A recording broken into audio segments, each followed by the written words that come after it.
అనగనగా ఒక ఊరిలో రామదాసు అనే వ్యక్తి ఉండేవాడు. అతనికి భార్య, 2 పిల్లలు ఉన్నారు. రామదాసు భార్య పేరు రేణుక. రామదాసుకి తండ్రి తాతలు సంపాదించిన ఆస్తులుగాని పొలాలు కాని ఏవీ లేవు. అతని రెక్కల కష్టం మీదే మొత్తం కుటుంబం బ్రతకాలి. అతను రోజూ ఊర ఆవల ఉన్న చిన్న అడవిని దాటి కాలినడకన పట్నానికి పోయి ఆడవారికి పిల్లలకు అవసరమైన గృహోపకరణాల అలంకరణ వస్తువులు పట్నంలో టోకున కొనుక్కొనొచ్చి తన ఊరి చుట్టుపక్కల ఉన్న 4 గ్రామాల్లోనూ తిరిగి అమ్ముకొని సాయంత్రానికి తిండికి అవసరమైన వస్తువులు తీసుకొని వస్తే వాటిని రేణుక పొదుపుగా వాడుతూ సంసారాన్ని నెట్టుకు వస్తుంది. ఒక్కో రోజు వ్యాపారం సరిగ్గా జరగక ఆదాయం తక్కువగా ఉన్నప్పుడు పిల్లలకు మాత్రమే పెట్టి తాము పస్తులుండేవారు రేణుక, రామదాసు. ఒకరోజు ఉదయాన్నే పట్నానికి బయలుదేరుతున్నప్పుడు భర్త రామదాసుతో రేణుక ఇలా అంది. యామయ్యా, ఏంటి మనకి పరిస్థితి? నువ్వు రెక్కల ముక్కలు చేసుకుని కష్టపడుతున్నా మనకు కనీసం 2 పూట్లైనా నోటి దగ్గరకు 5,000 ఎలటం లేదు. పోనీ నేను కూడా ఏదైనా కూలి పనికి పోదామంటే చిన్నపిల్లాడు, వాళ్ళని చూసేవాళ్ళెవరూ లేరు.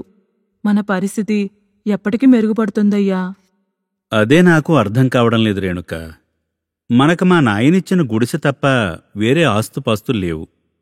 ఆ భగవంతుడు మనకు ఎన్నాళ్ళు కష్టాలు రాసిపెట్టాడో గాని ఎన్నాళ్ళైనా భరించక తప్పదు. నిజమేనయ్యా, కాని నువ్వొకరోజు జలుబు జ్వరం వచ్చిందని మంచాన పడితే మన పరిస్థితి ఏంటి? నువ్వన్నదే నిజమే, కాని నేనేం చేయను చెప్పు. సామాన్లు నెత్తిన పెట్టుకుని ఎన్ని ఊర్లు తిరిగినా ఒక్కోసారి వ్యాపారానికి గిరాకీ కూడా ఉండడం లేదు. ఇంతకన్నా ఎక్కువ ఆదాయం వచ్చే ఏ పని నాకు కనపడ్డం లేదు. ఈరోజు పట్నంలో షావుకారుని అడిగి గిరాకీ బాగా ఉండే వస్తువులు అమ్ముతాను. వేరే వస్తువులేమైనా తీసుకురావడానికి మన దగ్గర డబ్బులుండాలి కదయ్యా. రోజూ ఒక షావుకారు దగ్గరే కొంటాను కదా, ఆయన్నే అరువుగా అడుగుతాను. నా మీద ఆయనకు ఆమాత్రం నమ్మకం ఉండకపోదు. చూసుకోవయ్యా, నీ మీదన్న గౌరవం పోయే పరిస్థితి తెచ్చుకోకు. అదంతా నేను చూసుకుంటానులే, నువ్వు పిల్లల్ని జాగ్రత్తగా చూసుకో అని రామదాసు పట్నానికి వెళ్ళాడు. పట్నంలో తను సరుకులు కొనే షాపుకి వెళ్ళాడు. ఏం రామదాసు, ఈరోజు కొంచెం ఆలస్యమైనట్టున్నావు? ఏం లేదయ్యా, ఇంటి దగ్గర నుండి బయలుదేరడమే ఆలస్యం అయింది. అలా అయితే వ్యాపారం దెబ్బతిందో?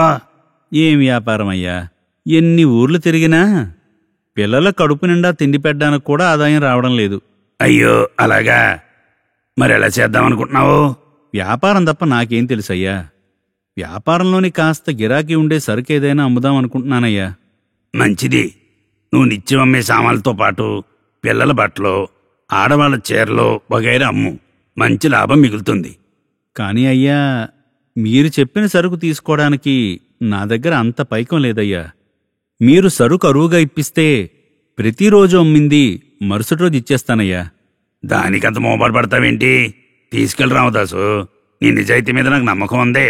ధన్యవాదాలయ్యా అని తను రోజూ తీసుకునే సరుకు కాకుండా షావుకారు చెప్పిన సరుకు కూడా తీసుకుని తన ఊరుదారి పట్టాడు రామదాసు. అడవిదారి గుండా కొంత దూరం వచ్చేసరికి బాగా ఆకలిగాను అలసటగానూ అనిపించి దారి పక్కన ఉన్న ఒక చెట్టు కింద నెత్తిమీద సామాన్ల మూట దించి పట్నంలో కొని తెచ్చుకున్న రేగుపండ్లు తింటూ పిక్కలను చెట్టు వెనక్కి విసరసాగాడు. అలా కొన్ని పండ్లు తిని పిక్కలు విసిరేసరికి చెట్టు వెనుక నుండి ఒక దెయ్యంలాంటి మంత్రగత్తె రామదాసు ముందుకు వచ్చి ఇలా అంది. ఏయ్, ఎవరు నువ్వు?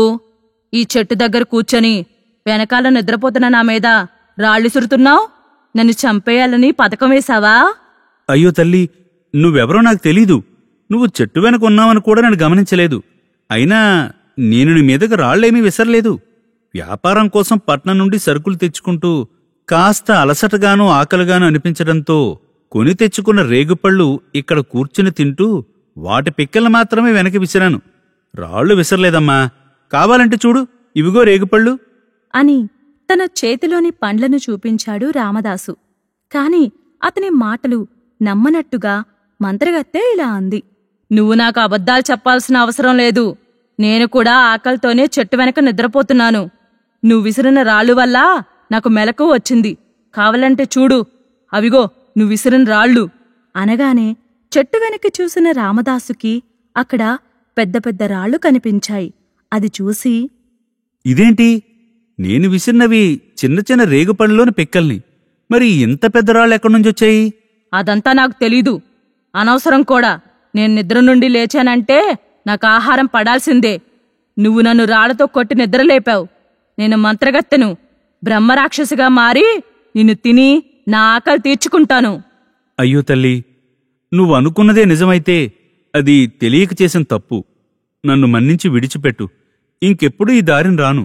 నువ్వు చెప్పే కల్లబొల్లి కబుర్లు వినటానికి నేను సిద్ధంగా లేను. నిన్ను క్షమించే ప్రసక్తే లేదు. నువ్వు నాకు ఆహారం కావాల్సిందే. రామదాసుకి విషయం అర్థమైంది. ఆ మంత్రగత్తె తనని వదలదని, కావాలనే తాను చెయ్యని నేరం మోపి చంపాలని చూస్తుందని ఇంటి దగ్గర భార్యాపిల్లలు గుర్తొచ్చారు. చివరి ప్రయత్నంగా మంత్రగత్తెతో ఇలా అన్నాడు. అమ్మా మంత్రగత్తి, నువ్వు ఎంత చెప్పినా నా మాట నమ్మకున్నావు. సరే, నీకు నచ్చినట్టు చెయ్యి. కాని నాకు ఒక్క అవకాశం ఇవ్వు. ఏంటది? నా పిల్లలిద్దరూ చిన్నవాళ్లు. నా భార్య అమాయకురాలు. వాళ్లకి ఒక్కసారి ధైర్యం చెప్పొచ్చేస్తాను. పులి ఆవు కథ చెబుతున్నావా? అది చాలా పాత కథ. నేను అలాంటి కథలు నమ్మేదాన్ని కాదు. నీ చెప్తున్నది కథ కాదు, నిజం. 1 గంటలో నా భార్య పిల్లలకు జాగ్రత్తలు చెప్పి ఖచ్చితంగా వచ్చేస్తాను. ఈ అడవి దాటిన వెంటనే నా ఊరు. దయచేసి నన్ను పంపించు. సరే, నీ మొహం చూస్తే నిజాయితీ కనిపిస్తుంది. ఖచ్చితంగా 1 గంటలో తిరిగి రావాలి. లేదంటే పరిణామం చాలా తీవ్రంగా ఉంటుంది. ఎల్లో అనగానే రామదాసు అక్కడ్నుండి వేగంగా ఇంటికి చేరాడు. ఇంటికి వెళ్లగానే సామాన్లేవీ లేకుండా ఒంటి చేత్తో వచ్చిన రామదాసును చూసి రేణుక ఇలా అడిగింది. ఏందయ్యా, సామాన్లేవీ లేకుండా ఒంటి చేతులతో వచ్చావు? షావుకారు సామాన్లు ఇవ్వనన్నాడా? అని అడగ్గానే రామదాసు మంత్రగత్తె సంగతంతా చెప్పి ఇలా అన్నాడు. నువ్వు పిల్లలు జాగ్రత్త. మనకు దేవుడు ఇంతవరకే రాశాడు. ఏదో ఒక పని చేసుకుని పిల్లల్ని బాగా పెంచు. మాటిచ్చాం కదా అని మళ్ళీ ఎల్లాలేంటయ్యా? గమ్మునూరుకో. ప్రాణం పోయినా పర్వాలేదు కాని మాట తప్పకూడదు రేణుక. నిజాయితీగా ఉంటే దేవుడు కూడా మెచ్చుకుంటాడు. నేను వెళ్తున్నాను అని రామదాసు తిరిగి అడవిలోకి మంత్రగత్తె దగ్గరకు వెళ్లాడు. రామదాసును చూసిన మంత్రగత్తె ఇలా అంది. రావనుకున్నాను, వచ్చావు. నీ నిజాయితీ నాకు నచ్చింది. నిన్నొదిలేద్దామనుకుంటున్నాను. కాని ఒక షరతు. ఏం షరతులమ్మా అవి? ఈ దారిగుండా పోయే 3 వ్యక్తులు ఎవరైనా నీ గురించి మంచిగా చెప్తే నిన్నొదిలేస్తాను అని కాసేపటిలో ఆ దారిగుండా వస్తున్న మొదటి వ్యక్తిని ఆపి మంత్రగత్తె ఇలా అడిగింది. యామయ్యా, ఇతనెవరో తెలుసా? ఇతని గురించి నీకు తెలిసింది చెప్పు. ఓ, ఇతను తెలియకే? ఇతని పేరు రామదాసు.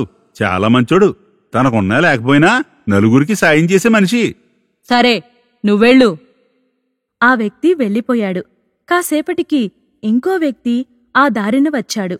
అతన్ని కూడా ఆపి మంత్రగత్తె రామదాసు గురించి అడిగింది. రామదాసు చాలా మంచివాడమ్మా. నా బిడ్డ పెళ్లి ఆగిపోయే సమయంలో నాకు సహాయం చేశాడు. ఆ డబ్బు ఇప్పటికీ నన్ను అడగలేదు. మహానుభావుడు. రామదాసు, 2 వ్యక్తులు నీ గురించి మంచిగా చెప్పారు. ఇంకొక్కరు నీ గురించి మంచిగా చెప్తే నిన్నొదిలేస్తాను అంటుండగా అటువైపుగా 3వ వ్యక్తి వచ్చాడు. అతను రామదాసుకి వ్యాపారంలో ప్రత్యర్థి. అయినా రామదాసు అతనికి ఒకానొక క్లిష్ట సమయంలో వ్యాపారానికి సహాయం చేశాడు. అయినా అతను రామదాసుని ప్రత్యర్థిలాగానే చూస్తాడు. అతన్ని చూడగానే రామదాసు ఇలా అనుకున్నాడు. ఇతను నాకు ప్రత్యర్థి. నన్ను శత్రువులాగే చూస్తాడు. ఇకతను ఖచ్చితంగా నా గురించి మంచిగా చెప్పడు. నాకిక మరణం తథ్యం. యామయ్యా, ఇతనెవరో నీకు తెలుసా? ఇతని గురించి నీకు తెలిసింది చెప్పు. ఇతను నాకు బాగా తెలుసు. చాలా మంచోడు.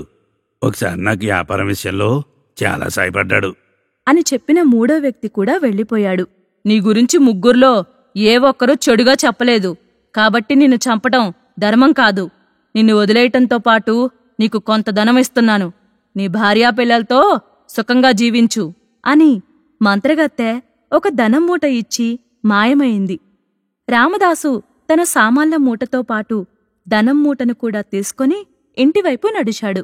మిత్రులారా, మనిషి నిజాయితీగా ఉంటే దేవుడు తప్పక మేలు చేస్తాడు. మంచితనం ఎప్పుడూ నలుగురిలోనూ మనకు విలువను పెంచుతుంది. తాత్కాలికమైన ఆనందం కంటే శాశ్వతమైన నిజాయితీ గొప్పది. మా ఈ కథ మీకు నచ్చినట్లయితే లైక్ చేయండి, షేర్ చేయండి, మా ఛానల్ని సబ్స్క్రైబ్ చేయండి. మీ విలువైన అభిప్రాయాలను కామెంట్ రూపంలో తెలియజేయండి. ధన్యవాదాలు.